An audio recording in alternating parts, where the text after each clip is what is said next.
Welcome back to Trashman MMA. It's your boy Trashman. We're going over UFC 322 Giacomo Della Maddalena versus Islam Makhachev, man. What a banger of a card. And I promise you we're going 14-0, man. I promise you we're going 14-0. We're going to start off with the first fight of the night. We're going to end off with the main event. I'm going to give you all my prediction and breakdown for every single fight. And we're going to get into this, bro. We're going 14-0 on this card. I did extensive research for this one, man. Extensive. We're starting off with Vyacheslav Borshev versus Matthias Camilo. I'm going off with Matthias Camilo. It's just simply the grappling factor. He was absolutely ragdolling Gabe Green in their fight, and I think he gassed out and tired out in the third round, and I believe he got subbed via a rear naked choke, and it wasn't even really tight. It was kind of just like a, oh fuck, I'm gassed out kind of type.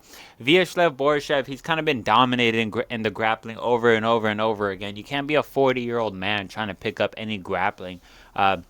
And plus, his striking is looking less polished as we go on. He got dropped by Chase Hooper. We've seen how Chase Hooper got did by the fucking great ape Alexander Hernandez. I'm going Matthias Camilo. I think he can hang on the feet, and I think he'll dominate on the ground as well. Vyacheslav Borshev has just been showing to not be all there as of recently. So I'm going Matthias Camilo by, I'd say, second round submission. Maybe first. And honestly, this could bode bad for Camilo as well, because they're both taking this fight on short notice. So he could gas out again if he doesn't get the sub in the first or second round. So we could very well see another kind of Gabe Green performance from Camilo. But I'm going Camilo, first or second round sub. On to the next fight. All these will be kind of spitfire rapid. I don't want this video to be 30 minutes long. I got to get it out literally tonight. Baisangor Sursurkayev versus Eric McConaughey. I think everybody and their moms is going Baisangor. Eric McConaughey had kind of a competitive scrap with Cody Brundage. I don't think there's ever a reason to go Eric McConaughey on this fight. He's just not that good and can't perform to that level as a Baisangor kid. I mean, if you want to be that fucking actually, Baisangor got fucking cracked by Tom Nolan. Like, you could do that, but you're just gonna look like a fucking nerd and nobody's gonna care about your opinion. I'm going Baisangor by first round KO, first or second round KO. On to the next fight, Angela Hill versus Fatima Klein. I'm going Fatima Klein. She's fire. She's kind of hot a little bit in like a weird, like ugly kind of way. She's kind of hot. And I'm going with Fatima Klein. She's just kind of like, I don't know. She just has a charm about her. You know what I'm saying? She's just like a cutie patootie. And I like that about her. And I'm going Fatima Klein. But no. But in actuality, Angela Hill is kind of, you can't even say she's on the decline, but she's kind of like a 50-50 fighter nowadays. This would be her chance to get a win. She's kind of a win-loss, and this is her trajectory to get a win. But Fatima Klein, man, she's really good. Like, I don't know. I'm really rating Fatima Klein. I think she only has like 1 or 2 wins inside the UFC. But I like her. You know, her win over Melissa Martinez was pretty good. She was kind of just like not ragdolling her, but she was kind of just like picking and prodding her. Melissa Martinez, though, was kind of just like a fat Mexican. She didn't really have anything for her, but that last minute, like, third round head kick that she got off over her was a very good, like, ending to the fight. It was a very, like, you know, cherry on top kind of performance. And her loss to Jasmine Jasudavicius, I mean, hey, Jasmine just got fucking starched out cold by fucking, what's her name? Y'all know who I'm talking about. Manon Fiorot. She just got starched by Manon Fiorot. But I mean, Jasmine Jasudavicius is still a good fighter. So I'm going Fatima Klein over Angela Hill. Angela Hill just not looking the best. And I think Fatima Klein will be faster.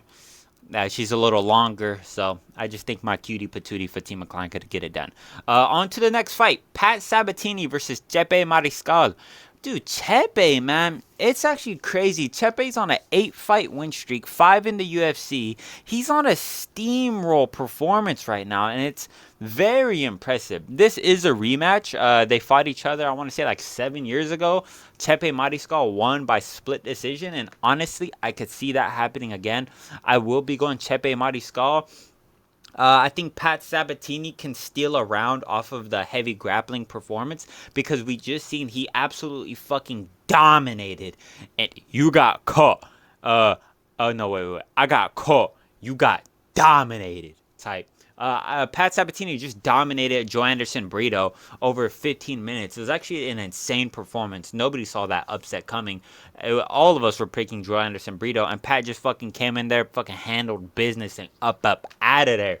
Chepe Mariscal, he's been on demon timing recently.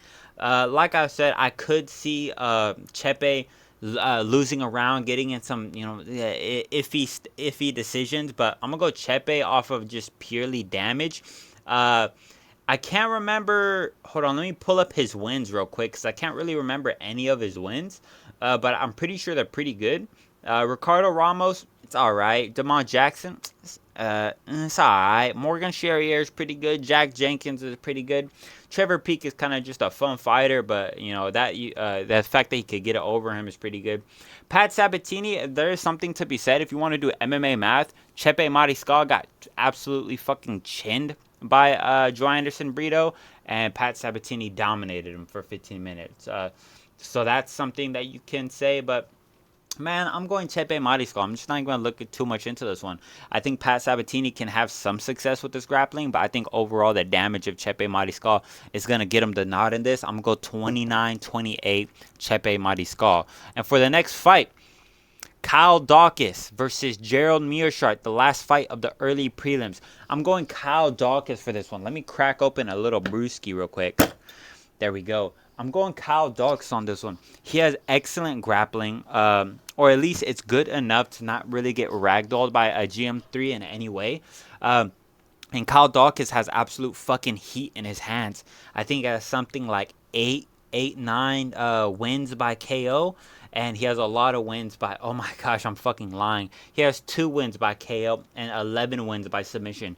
Gerald Meerschaert, he's good. He's also a extremely well-rounded guy. He's a good finisher. Excels on the ground, as we all know. But I don't think he can be able to impose his will on Kyle Dawkins on the ground like he is to, most of his opponents. And I think Kyle Dawkins showed to have enough heat in his hands to really put somebody away. And Gerald Meerschaert is really unreliable. If you're relying on Gerald Meerschaert's chin, bro, just buy a fucking lottery ticket, bro, because I promise you that's just not happening. He's been on the decline. He's on a 3-fight loss streak. Lost to Mikhail Oleksiejczuk, first round KO. Lost to Brad Tavares, unanimous decision. Lost to Reiner de Ritter. The last person he fought was Gerald Meerschaert. The last person he beat was Edmund Shabazian, and he got him with the arm triangle the second round. Now, Edmund Shabazian is really good as well. He's been kind of on a resurgence, but he's not the best grappler known. He's not really a grappler like that. And Brian Barberena, I think Kyle Dawkins is better than Edmund Shabazian, at least on the ground, and Brian Barberena. And those are the only guys that Gerald Meerschaert has proven to be able to beat in the past. I think Kyle Dawkins got this one. I think he has enough heat in his hands and good enough to survive on the ground. So I'm going Kyle Dawkins. I will say that Dawkins sleeps him in the first round. sleeps our GOAT GM3 in the first round. Now onto the prelims. Let me take a swig real quick. Malcolm Wellmaker versus. Hold on.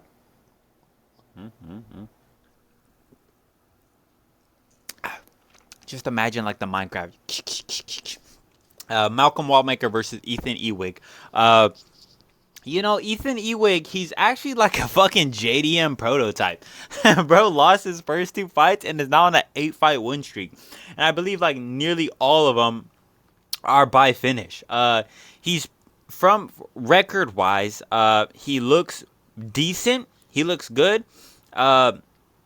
Yeah, he has 6 wins by KO, one by submission, and one by decision. So he's kind of on like a steamroller. His recent wins are a 6-3 first round finish and a 6-1 first round finish by head kick. So he has fought decent competition. I don't think Malcolm Wallmaker is going to steamroll him. Like odds may have it. I actually want to check how much of a favorite he is. He is a minus 550 favorite. I don't think he's going to absolutely steamroll him in the first round.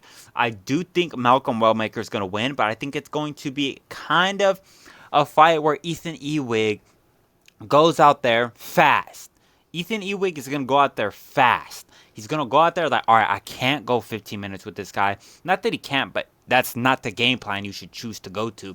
He's going to go out there fast, try and catch Malcolm Wellmaker with a few good shots. He's going to catch him with a few, but in the second round, I can see Malcolm Wellmaker kind of using his IQ to say, all right, what shots work against this kid and what shots don't, and I think he's gonna pick the correct ones, and I think he's gonna flatline Ethan Ewig in the second round. Uh, I can hold on. Where are my notes on this fight?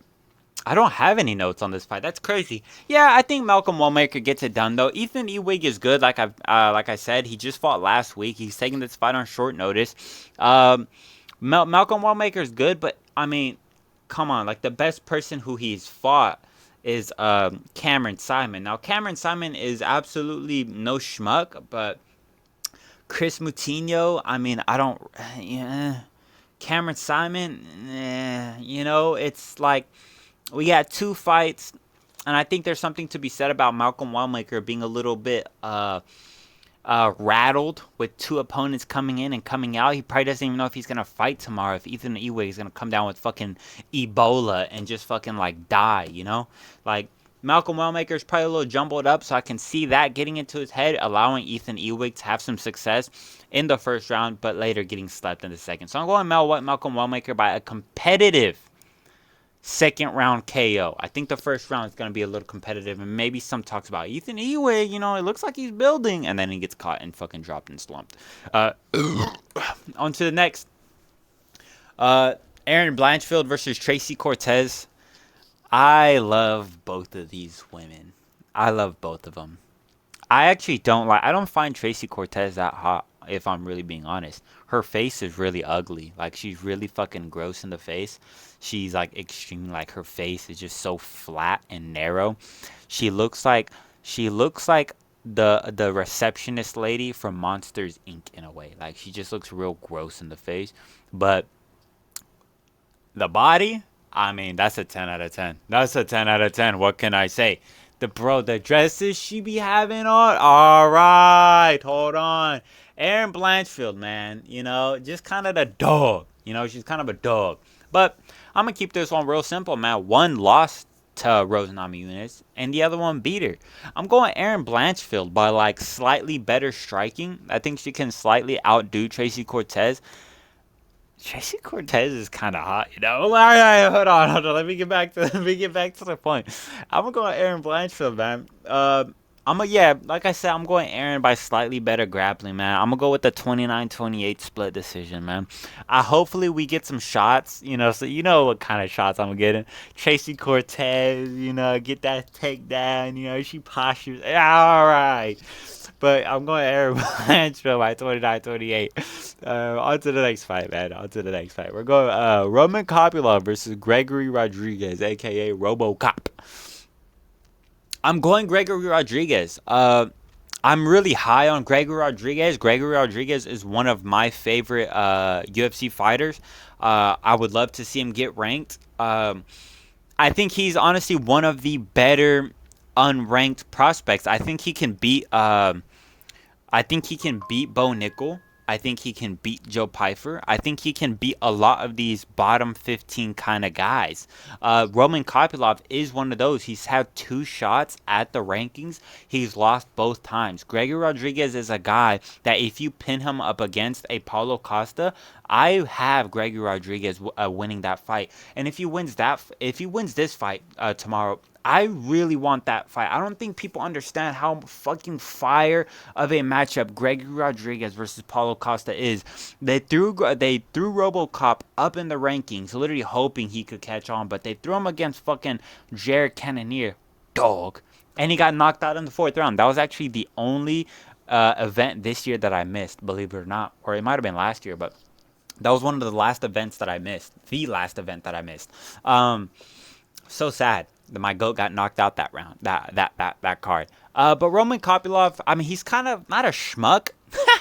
Dude, the fact that that word came up in general when talking about Roman Kopylov is kind of crazy. He's not a schmuck, but RoboCop has clearly fought better competition. He's fought CLD. He's fought Jared Cannonier. Good learning experience. He hurt Jared Cannonier in that fight as well, as so I was told. He fucking literally killed Jack Hermansson. Literally fucking killed him through a fucking Obama airstrike on his fucking chin. While Roman Kopylov is fighting Chris Curtis. Hey guys, I'm Chris Curtis. He's fighting fucking Cesar Almeida.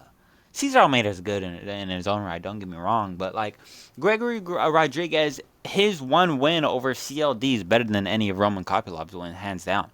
That CLD win, with CLD absolutely torching and smoking Marco Tulio, the guy who smoked fucking Yusri Belgario. I know we're doing MMA math right now, but I don't think Roman Kopylov can hang with CLD.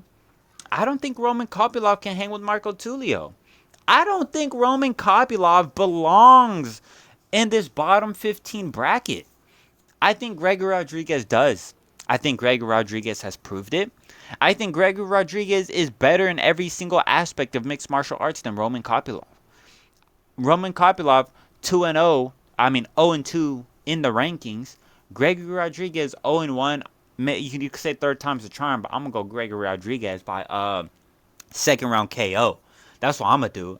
Even though Roman Kopylov is the more dynamic striker, for some reason I just see a fucking head kick from Gregory Rodriguez landing right on the fucking mush. I want Gregory Rodriguez to win this fight so fucking bad, man. I fucking love RoboCop. Going RoboCop second round KO, man. On to the main event of the prelims. Bo Nickel versus Rodolfo Vieira. Rodolfo Vieira is fucking bald. First of all, hold on, I'm gonna take a little sip.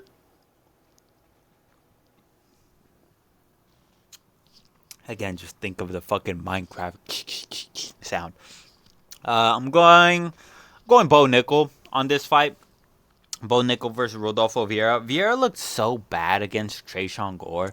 I picked Tresean Gore to beat Rodolfo Vieira, and he was fucking close. I'm gonna keep that opinion. He was fucking close. That fight was more so just more disappointing from Tresean Gore than it was impressive from Vieira. Gore kind of fought like a retard. I think Bo Nickel can survive any lackluster takedown attempt Rodolfo Vieira has. I mean, Bo Nickel's a D1 wrestler. Motherfucker almost went to the Olympics. I think Bo Nickel could just get it done, you know. I think Rodolfo Vieira, he doesn't have the takedowns. I think Bo Nickel can survive any submission attempt that Vieira might have. I don't think Vieira is going to be, overpowering in any sense. I think Bo Nickel can keep it on the feet and kind of just have like a performance that he did against Paul Craig. Kind of just keeping it on the feet and just slightly outdoing Rodolfo Vieira. I mean, at the end of the day, Tresean Gore's performance against Rodolfo Vieira was absolutely abysmal. I think Bo Nickel can do better than Tresean Gore. And if he does, I think he beats him. I think he beats Rodolfo Vieira. So I'm going Bo Nickel by a 30-27. I think one judge might have it at 29-28, but two of them will have it 30-27. So I'm going to go Bo Nickel. On to the main card. I'm so fucking hyped for this card, man. I'm so hyped for this card, man. So hyped. Beneil Dariush versus Benoit Saint-Denis. Beneil Dariush missed weight by 1.2 pounds. Not that it really matters. He's forfeiting 20% of his purse to Benoit Saint-Denis, who will gladly take it. 5'10 to 5'11. Benoit Saint-Denis is probably 6 foot, which is kind of crazy considering that Leon is 6 foot. That or Beneil Dariush is like 5'9". Because the height difference looked absolutely abysmal. It was actually so crazy Hey, my burger smasher just got delivered. That's pretty fucking cool, man. I'm making smash burgers tomorrow, gang. I'm gonna fucking smash some shit up. So I bought this like smasher from fucking Amazon. It weighs like 2.3 pounds and fucking. Anyways, Benil Dariush. He's gotten dropped in the first round in his past 3 fights. I think Benoit Saint Denis is a very wiry and weird striker, and he's very powerful. He can catch Benil Dariush. Benil Dariush, I don't believe he's gonna really offensively grapple all too much in this fight. He did quite a bit against Renato Moicano, and we saw what Moicano did to BSD. But I think for some reason, it's a gut feeling. I believe Benoit Saint Denis is gonna be able to kind of avoid any of the grappling exchanges Benil might try to impose on him. And I can just see Benoit Saint Denis just throwing some bullshit. Literally, I have BSD by bullshit in the first round. He can drop Benil. Benil always gets dropped in the first. He's kind of like fucking Uros Medic in that way. He always gets dropped in the first, man. And I think if Benoit Saint Denis drops him, I think Benoit Saint Denis is gonna pounce on him and finish him.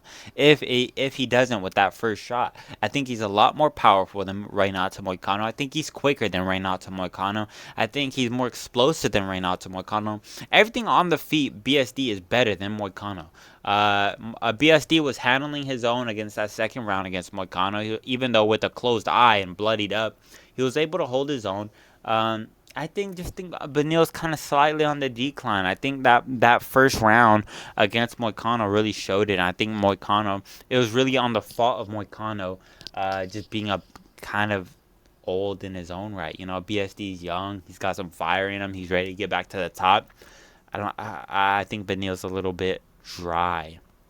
But it'll be cool to see him win. It's always cool to see Benil Dariush win. I love Benil Dariush. But I think Benoit Saint Denis is going to catch him in the first round and put him out cold. And that's my prediction. Benoit Saint Denis probably about like a fucking head kick. Fucking some bullshit. But BSD by bullshit. On to one of the featured fights of the main card. Leon Edwards versus Carlos Prates. Now, this is where my notes kind of come to an end. Now, I do have some notes. But this fight, don't let anybody fool you, you know. This fight is probably one of the hardest fights on the card to pick. And I'm not even trolling. This is one of the hardest fights to pick on the card. The reason why I say this is Leon Edwards hasn't fought a pure striker, no joke, since 2017. No joke. His last pure striker that he fought was Brian Barberena in 2017. 8 fucking years ago. Ever since then, he's had to deal with some level of grappling threat, some level of takedown threat. Nobody knows how Leon Edwards is going to look in this fight. Nobody. We don't know what Leon's game plan is because we haven't seen it for the past 8 years. That's nearly a decade of improvement that we simply haven't been able to see because of the stylistic the type of stylistic fighters that he's gone up against. Carlos Prates, for the most percent, has gone up against strictly strikers. You can make the argument that every single one of his fight in the fucking UFC has been a striker. Leon Edwards hasn't had that privilege for the past 8 years. So to know how Leon Edwards is going to come out in this fight is extremely hard to predict. So don't trust anybody giving you a fucking detailed breakdown of how this fight's going to go. We don't know. And that's the main part I want to highlight. We don't know. But what we do know is on the feet, Carlos Prates is a lot more dangerous than Leon Edwards. Is Carlos Prates more dangerous because he hasn't gone up against a seasoned grappler? Potentially. That is a very real potential. But he did fight a lanky, even more lanky, outside foot battle type of fighter in Ian Gary. And he took Ian Gary all 5 rounds. Gassed out in the later rounds. But honestly, him and Ian kind of took that fight on short notice. Carlos Prates almost had to finish in the 5th round, which is, debatable. He has danger tattooed on his leg. Since when the fuck has he had that? That's so weird. I've literally never seen that a day in my life. That's so weird. But he fought Ian, and honestly, I really like the fact that he fought Ian. Even though he lost, I really like the fact that he fought Ian. He showed this technical ability that he does have and doesn't have. Um, he has output. He has that technical ability, like I said. He has that danger factor. He's dangerous. He's powerful. He's quick. Leon Edwards is more so of a flashy jab, jab, jab, spin, jab, not spin, but fucking. How do you say? Circle, circle, circles, jab, jab, jab, circle, circle. He's more of one of those fighters. I just think Carlos Protes's damage is going to be too much to ignore for the judges. I think he's going to be throwing some spinning back fists. I don't think he's going to be throwing any spinning elbows. I think Leon Edwards is going to be well too equipped for that. And the range distance from both fighters is going to be too good. I think Jeff Neal was kind of just waddling in.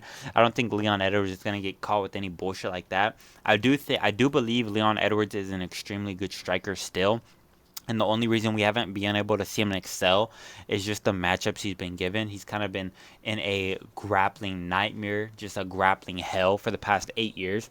So I do think we're going to see a Leon like we've never seen before. I think we're going to see a Leon finally being able to let his hands go. Finally being able to get shots off without worrying for the takedown. I think it's going to take a little while for him to really understand that.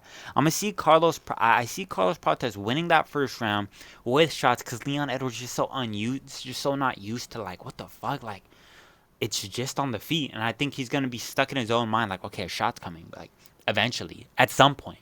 But no shot ever comes. And I think in the second, third round, Leon Edwards is going to have the most competition. I think Leon can win the second round. But I think Carlos Prata is going to win that third. Carlos Prata might win that second as well. But I think I'm going to go with a 29-28 Carlos Prata split decision. I think Leon Edwards can make it very competitive. I think Carlos Prates just has a little bit more pop in it. Not a little bit, but a lot more pop in his shots. More dangerous, more blood with Carlos Prates. More cuts, more damage, more everything than Leon has. Or has shown, I should say. So I'm going to go Carlos Prates, 29-28 split decision. On to the next. Sean Brady versus Michael Morales. Now, we love our Ecuadorian GOAT. Is he even Ecuadorian? Where is he from? He's from Ecuador, right? I want to say he's from Ecuador. But where the fuck is he from? He's from Ecuador. I'm like, he's from Ecuador. Okay. He's from Pasaje El Oro, Ecuador. So, Ecuadorian versus Sean Brady. Michael Morales, allegedly the son of like 2 fucking Olympic fucking wrestlers. I'm going Sean Brady, man. Michael Morales is so fucking bad. Michael Morales is so bad, man. He's a worse Leon Edwards. He's so bad. He can't fight for shit. His striking is so bad. He literally just he waddles in like Jamal Hill, bro. Like, he fucking waddles in like a damn penguin. He just waddle, waddle, waddle. And then he throws hooks. He has like an 8-inch reach advantage. And he's just throwing hooks in the pocket. And he's fucking winging hooks with his chest out. Fucking hands by his fucking waist. Feet as flat as possible. And he's just winging hooks, man. He's so bad. It's like at least Leon Edwards. I had to scroll down to remember his name. At least Leon Edwards can like fight behind a jab. Michael Morales doesn't know what a jab is. And if he did, he still wouldn't be able to fight behind it. He fights like a shorter opponent. He has no distance control, no distance management. Like I said, wings, hooks, chest puffed out, hands at his fucking hips, footwork like Jamal Hill. He's just worse than Leon Edwards in every single aspect. Sean Brady already had this type of fighter. He already fought a better Michael Morales and Leon Edwards, and now you're just giving him a worse version. This fight makes no sense, and I don't like how close the odds are. Sean Brady is like a plus 115 fucking favorite, barely. The fight is at like evens odds. Dude, Michael Morales is not winning this. He has a chance to catch Sean Brady, obviously, but Michael Morales fights like a guy that can get takedown very easy. Sean Brady wades in. He wades in. I don't want to say like a JDM, but he wades in, you know? He doesn't waddle in like a fucking Gilbert Burns. He wades in. He can avoid the shots. He can get fucking that perfect 68-degree takedown on Michael Morales, really stuff him down and just beat him up. And I think Sean Brady can. I don't know what Michael Morales' ground game look like. I don't know if he has good, jiu-jitsu, wrestling, submission defense. I don't know about all that, but I know Sean Brady is good enough to submit Leon Edwards in the fourth. And if you're good enough to submit Leon Edwards in the fourth and take him down repeatedly and ragdoll him, I'm going to say that you're good enough to beat Michael Morales on the ground too. So I'm going to go Sean Brady round one submission. Michael Morales is worse than Leon Edwards in every single aspect besides the danger factor. I'm going Sean Brady by first round submission. On to the co-main event. That is Valentina Shevchenko versus Zhang Magnum Wei Li. Did I sound like a UFC announcer there? I hope I did. This one's tough. This one's tough, but I made my opinion without watching any film. And I'm going to start off this fight with lighter woman skill does not exist. This is not the men's division. This is not fucking this is not Volk going up to lightweight. This isn't Islam going up to lightweight. This isn't Topuria going up to lightweight. This isn't the men's division. Lighter woman skill does not exist. I think Valentina is the more technical kickboxer. I think she has faster kicks. I think the way her fighting style is a lot more loose and flowy than Zhang Weili. I think Zhang Weili fights more guarded and tight, almost like a boxer. I think Valentina can stuff any of Zhang Weili's takedown defense. Zhang Weili isn't that big. She isn't that imposing.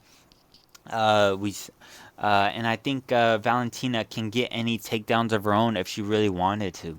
With the way I see this fight playing out, I can see Zhang Wei being a little bit faster in the first round, kind of catching Valentina Shevchenko off guard. I think Valentina is going to drop that first round, but to the second to fifth, I think she's just going to destroy those legs of Zhang Weili. Zhang Weili doesn't really throw calf kicks, and I don't know if she can check them all too well.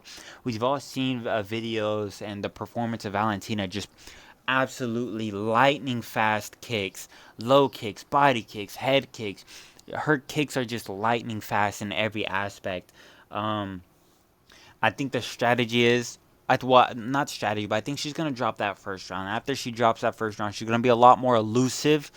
She's going to be peppering Zhang Weili up with the low kicks, making Zhang Weili stationary, and then she's just going to pepper her up with the fists and the hands on the feet, moving around, just move, circle, low kick, circle, low kick, just absolutely destroying the thick legs of Zhang Weili.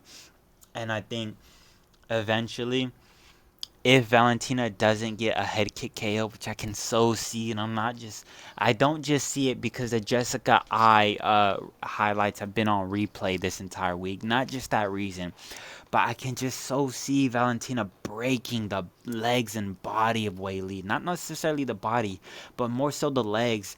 That makes Weili a lot more stationary, a lot easier to land shots upstairs, and I just think a high kick is prime on the landing for Weili's head. We've seen it once before on Weili. We know Shevchenko has it in the bag for her. I can see a head kick KO incoming, but I'm not going to bank on it. Shevchenko hasn't really been able to finish fights as of recently, so I'm going to go with a 49-46 Shevchenko. I think she could get it done from the second to the fifth. I think Zhang Weili wins the first. So that's what I'm going with. It's going to be hard. It's going to be sickening to see my GOAT lose, especially since they fucking stripped her of the belt in her division, which is bullshit. But I got Shevchenko, sadly, by a 49-46 decision. I love you, Zhang Weili. You're my GOAT. On to the main event. Let me finish this brewski real quick.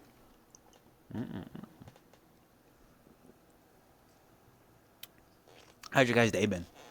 It's been chill? Bro, recently, we're going to have a little chat sesh before this main event. Bro, I got fucking I got health insurance for my dog. My job provides it, and I recently got promoted to full time, and fucking dog insurance was one of the things, bro. So I was like, sign me up. And so I'm gonna be spending like about $7 every single one of my paychecks for fucking dog insurance. It's pretty fire, not gonna lie. Like, who would have thought that I would have ever been able to provide my dog with fucking health insurance? Not me, twin. Not me at all. Let me chug this and we'll get back to the video.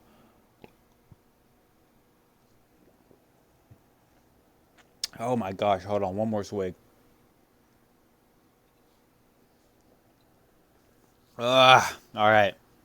JDM, Giacomo della Maddalena, dude, versus Islam Makhachev. Now, this fight is interesting. I watched about one round of JDM versus Bilal, and one round of Islam versus Poirier. And honestly, watching that film told me absolutely nothing. I watched the rounds and I felt disappointed. I was like, I gained nothing from watching this. Which is I was kind of disappointed because that was the reason why I put this video off so long, because I didn't want to do film study. But I did. But I didn't get anything. But the very few things that I did get was JDM. He crosses his legs a lot. And every time he crosses legs, obviously he crosses his legs when he's circling and whatnot, which is normal. But another thing that I saw is his low kicks. His low kicks are pretty sloppy. When he was going up against Bilal, they were just something about them reminds me of Jamal Hill. Just something about his low kicks, the way his foot is like placed.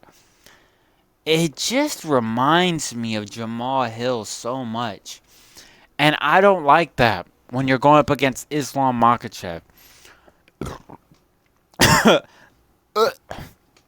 Islam Makhachev's best entries are off low kicks. You look at the Renato Moicano. I believe he got that takedown off of a low kick. You look at Dustin Poirier. A lot of those takedowns were from Poirier throwing low kicks, and he's so fast. He's so fast at snatching up that leg. He's so quick. JDM's legs, after hitting the low kick, it lingers. It lingers on the thigh a little bit. It stays there. And if you're going up against Islam, who's fucking lightning fast when it comes to those takedowns, he's going to grab your leg. You're going to retract it, and he's on both of them now. Now he has both your ankles tied together, and you're tripping up. Now your hands are on the floor. Your face to the mat, and your ankles are being tied together and elevated. Makhachev is on your legs. What are you gonna do? You're not gonna do anything. Islam is gonna get the takedown. He's gonna get control. Then he's gonna work to top position. Then he's gonna fucking hit you with the fucking darts, man. It's just, we've seen this routine. We've seen it over and over and over again. And I know JDM has great scrambles. And I know he's been working with Volk. And I know he's been working with fucking, what's that Craig's name? It's something Craig. I know he's been working with these guys. And I know he probably has some answers to stop Islam. But you can't stop the fact that your low kicks are still slow as shit. That you still cross your legs all the time when circling. I get that your boxing is better than Islam, and honestly, I'm worried for Islam on the feet. I don't think Islam is gonna do very well on the feet. I think he's gonna get peppered up. Do I think Islam can land a few good low kicks and maybe high kick? Not even high kicks. Do I think JDM in a boxing match fucking kills Islam? But what's going to happen when all the feints come into play? What's going to happen when you don't have a a slow ass Bilal in front of you, waddling. Even Bilal was able to catch him with good 1-1-2s. Feints down the middle, cracking him with right hands in the first round. I'm sorry, but that back up one step and then back into the action isn't gonna work against Islam. Islam's gonna hit you with the right hand. You're gonna back up. He's gonna follow you, and then he's gonna shoot for that takedown after that sloppy ass low kick. I think it all comes off the low kicks with JDM, and he just simply doesn't have good ones. And he has decent footwork, but when he throws the low kicks, it looks so unnatural to him.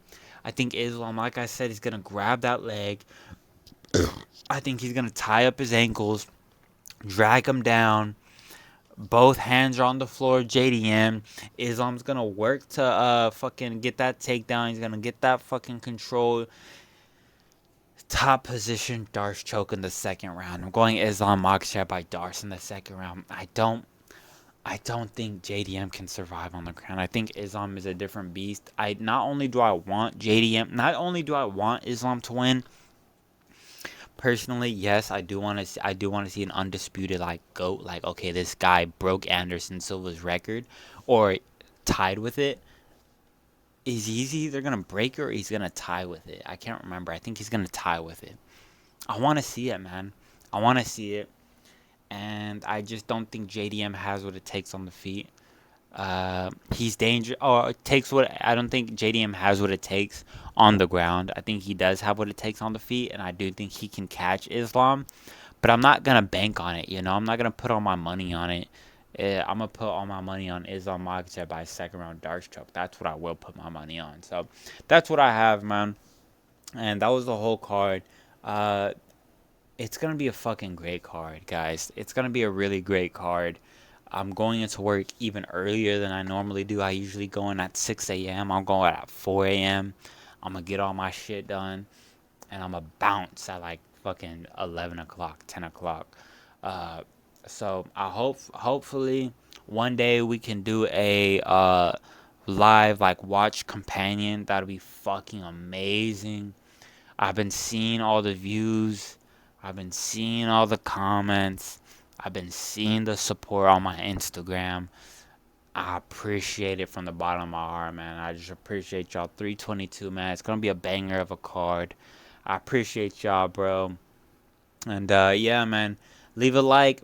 Leave a like if you liked the video, man. Comment what you thought about it, what you think about my takes, what you think about my commentary, man. Subscribe if you're new to the channel, bro.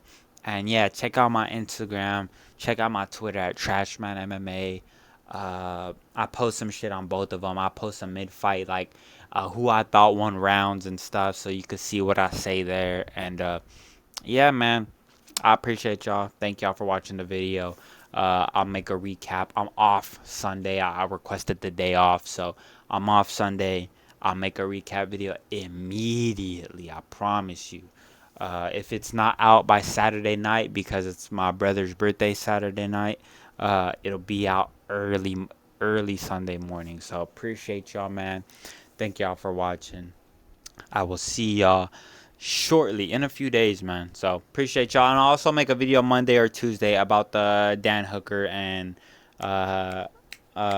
what's his name, Arman Saryukin card. So catch y'all in the next one, man. Peace.